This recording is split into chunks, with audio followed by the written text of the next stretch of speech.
कहते हैं कि भाई अब ये रोग दो तरह तरह के रोग है, दो है, तरह तरह की चिंता है, तरह तरह का मोह और ममता है, तरह तरह की आफत लगी हुई है अपने पास, और हम तो इसमें और ये जो अपना कोई काम है, कोई क्रोध है, कोई लोभ है, कोई मोह है, ये अपना अपना बेग उठाते हैं, अपने अपने घर पर रखते हैं, जब चाहते हैं तभी पटक देते हैं, कभी काम में, कभी क्रोध में, कभी लोभ में, कभी मोह में, कभी अहंकार में। और अब क्या करें, हम तो कुछ कर नहीं सकते, हमारे पास तो कोई यतन नहीं है, लेकिन ये है, ये विश्वास है कि आप इन सब के वैद हैं। वैद कहते हैं हकीम, हकीम कहते हैं डॉक्टर, डॉक्टर किसको कहते हैं, जो मर्ज की दवा करे। तो हमें ये मर्ज, ये असाध्य रोग है जिससे कि हम रोग शोक में फंसे, रात और दिन फंसे हुए, और इससे हम निकल नहीं सकते। तो आप वैद्य तो मुझको दवा दे दीजिए जिससे ये सब रोग कट जाए, ये पुकार करती है। और आप वैद्य, आप सब तरह के वैद्य हैं, सब कुछ दे सकते हैं, सब आपको जानकारी है। सब उसने कह दिया कि भाई मेरा प्रेम आप प्रीत पति आपसे नहीं, प्रेम भी नहीं है, मतलब ये सेवा भी नहीं, भाव भी नहीं, भक्ति भी नहीं, श्रद्धा भी नहीं, मतलब सब कहा उसने। और भी है आखिर में, और हम प्रार्थना की कि आप वैद्य हैं, आप हमारी बीमार की दवा दे सकते हैं, जिस जिन रोगों में विकसित हो वो दवा मिल जाएगी तो तो आप, मैं आपके अधीन हूं। बोलो।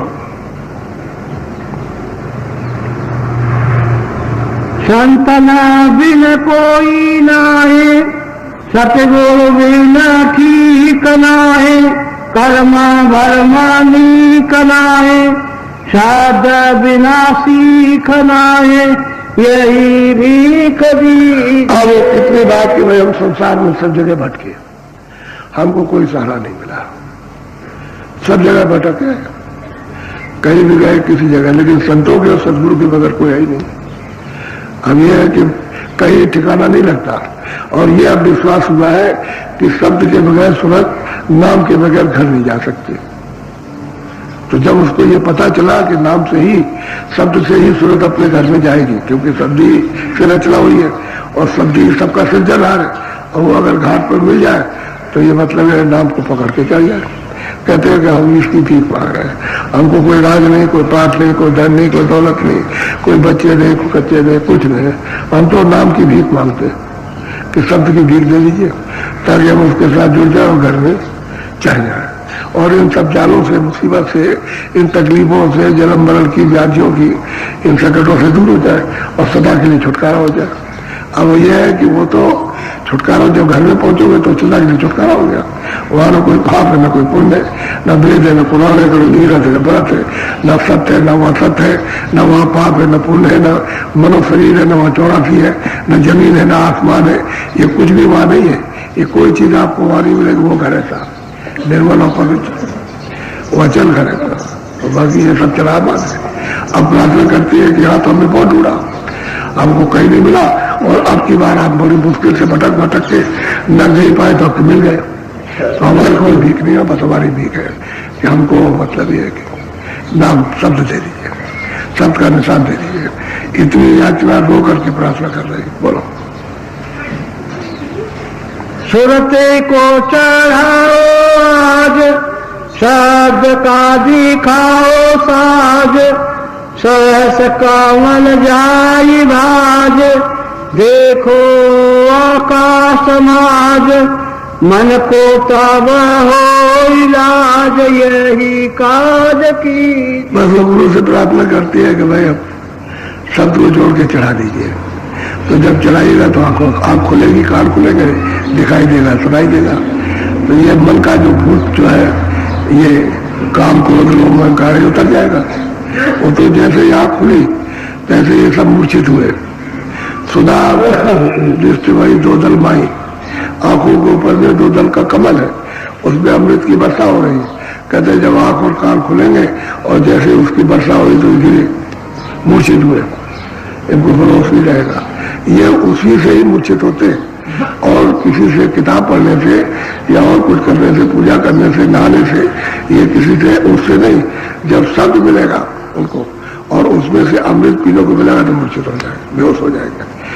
किसके बेहोश हो जाएंगे? इधर से, इधर संसार से बेहोश हो जाएंगे, और चेतनता में उजागर हो जाएगा उनका, क्योंकि मन भी तो ऊपर से आया, मन भी मतलब है सूक्ष्म तत्व है।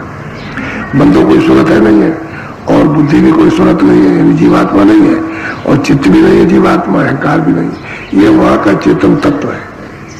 वो आपके साथ में सुरतों के नीचे उतार के लगा दिया गया, दे दिया गया।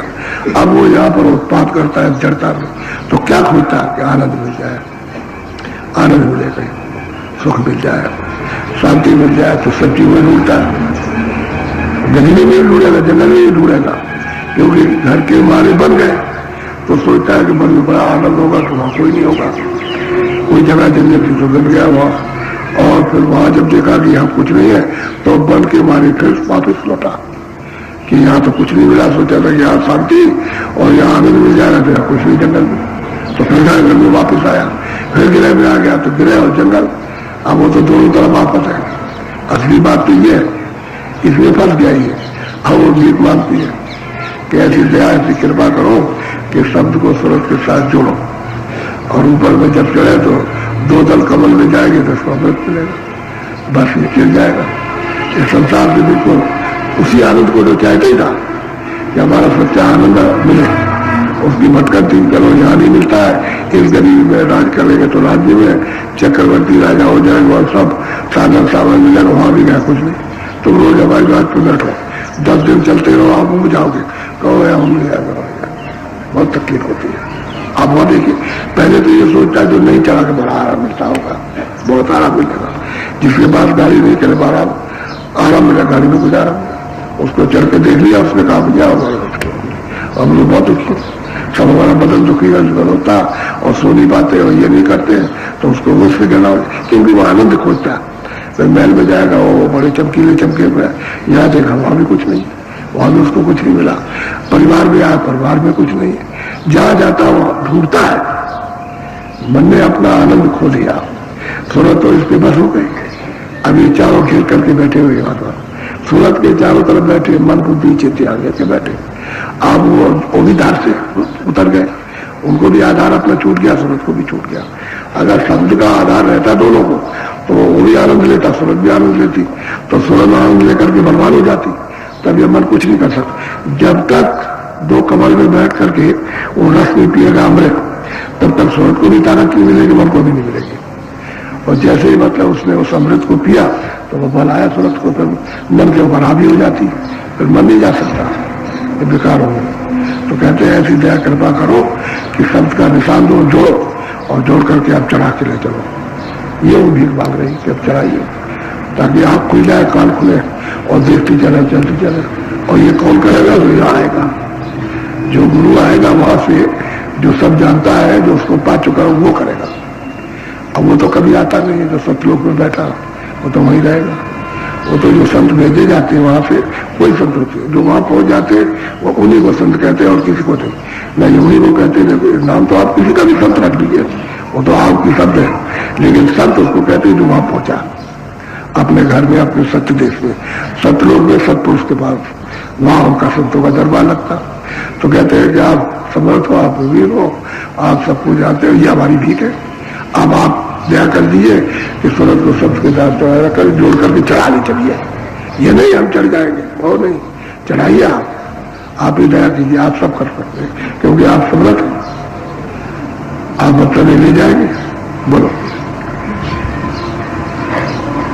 बांक पारे त्रिकुटी घाट खोले फेरे, सोन बाट महासोन होल पाट भमर गोफा बांध ठाट, शब्द पाई छत सतपुर पहुंचाई। प्रार्थना करती है कि भाई शायद दल का पार, जिसमें निरंजन भगवान बैठे हुए 3 लोग के मालिक, कहते हैं शब्द के साथ जोड़ के वहां पहुंचाइए तो उनका दर्शन हो, फिर 3 लोगों का दर्शन हो जाए। उसी को तो कहते हैं गोस्वामी महाराज। अब उसको कोई समझ तो पाता नहीं है, कहते मुदल में और 63 में भाई वो यानी तृप्त हुआ, अमृत को पिया, तभी तो ताकत आएगी, आंख खुल जाएगी, कान खुल जाएंगे, तभी पीने को मिलेगा, तभी देखने को मिलेगा, और संत तभी सुनेंगे आप। तो कहते हैं कि भाई मोह भी लो, राम उसका है, कहते हैं उससे दल कमल में और राम बैठे हुए, राम कहते हैं भगवान को। जो ईश्वर ने भगवान को बैठे हो बैठे मुझको देख करके हंस पड़े। अब जब हंस दिया तो रास्ता खोल दिया उन्होंने, पटल हो गए। तो कहते हैं गोस्वामी जी महाराज मैं उधर गया, उधर उधर मतलब पेट के अंदर नहीं चलेगा, वहां कोई पेट नहीं है कि मनुष्य शरीर का पेट हो तो उसमें चले जाए। उधर उधर माज उधर गया तो आगे उधर तो मध्य में खड़ा हो गया और देखता हूँ और नजर आया, यानी अन्न की रचना है स्वर्ग में कौन की, उसको देख रहा हूँ। वो स्वामी महाराज ने ये कहा वो भी लोग राम मुस्कुराई भी सब तुरंत गए वो मुखबाई, यानी उनके मुख में होकर के उस पार चला गया और उधर वो सब खड़े होकर के देखते सब ये क्या रचना है। यानी 14 लोग हैं वो सब देखेंगे, 14 लोग होंगे स्वर्ग में कुंड में 14 लोग हैं, 14 भवन। मुसलमानों को 14 तमक कहते हैं। तो किस तमक में किस लोग में कौन राज करता है यह वहां दिखाई देता है। तो कहते हैं कि वो तो मैंने देखा ही, वो समझी कहते हैं, पर कहते हैं अति विचित्र। तो मैंने ऊपर को जवाब की तो अति विचित्र लोग तरह तरह के मतलब है लोग विविध बात विविध रचना से पूर्ण अति विचित्रता लोग अनेका कहते एक दो चार नहीं अनेकों लोग रचना एक से अमित से एका, यानी अद्भुत अद्भुत रचना वहां पर।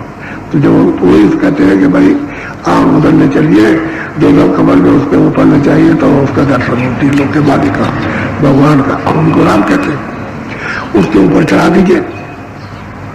तो त्रिकुटी को पहुंचा दिए, वहां ब्रह्म बैठे हुए कहते हैं फिर सुन में ले चलिए, सुन में सुन कहते कि उसका दर्शन कराइए। तो कहते हैं कि इसी तरह से आप चढ़ा करके ले चलिए साथ साथ और हमको सतपद में सतलोक में पहुंचा दीजिए। ये भीख है, सूरत ये भीख मांगती है। सही बात तो यह है कि प्रार्थना तो कर रही, लेकिन वो यहां से वहां पहुंच गई तभी तो प्रार्थना कर रही है। तो प्रार्थना तो ये उसके लिए है, सबके लिए है। मालिक से भीख मांग रही और भीख कैसे मांगती है, तो यही काम कीजिए, यही दया कर दी, यही हमारा काम पूरा कर दिया कि हमको अपने देश में सत्य देश में अमर देश में, उसी को अमर देश कहते हैं, उसी को सत्य देते, उसी को सतलोक कहते हैं। और वहां गुरु नानक ने जो लिखा उसको सचखंड, सचखंड भी सत्य देश है, उसको उन्होंने सचखंड कहा है कि सतलोक। अपने को सीधे सतलोक कहते हैं, अमर लोग कहते हैं उसको, कहते वहां पहुंचा दीजिए। ये भीख है उसकी। वहां वो राजपाट थोड़ी मांग रहे, वो तो कोई चीज नहीं मांगती, कुछ नहीं, वो तो हमारे नाम का निशान मांगती है। और फिर ये है कि हमको देख करके साथ साथ में चलिए। बोलो जैसे सारे अलग देख लोक एक गमा पे, और कहते हैं भाई सतलोक से भी ऊपर अलग देख, तो देखा तभी तो कहा कि अलग देखो, सतलोक के ऊपर में अलग, लेकिन वो सब देव स्वतंत्र है। और अलग के ऊपर में अलग, उसको कहते हैं पेग, पेग कहते देख, वहां चल के उनको देख, और उसके पार आना मिला, पार आना। अब ये तीनों जो लोग हैं, अलग हम लोग, अलग लोग, सतलोक, ये सब मालिक ने एक रस बनाई। जो सतलोक में पहुंच जाएगा ऊपर जाएगा, कोई वो सूरत हो, कोई भी सूरत हो सतलोक में पहुंचेगा ऊपर जाएगा, उसमें रोका टोकी नहीं है। किसी भी देश किसी लोग में जाओ, और इतने बड़े लोग हैं यहाँ क्या, यहाँ तो जितने भी सब लोग, स्वर्ग लोग, वैकुंठ, मृतलोक, ब्रह्मांड तमाम, और पार ब्रह्मांड, ये सांप को उसमें ढेले की तरफ से फेंक दीजिए, पता ही नहीं कहाँ चले गए।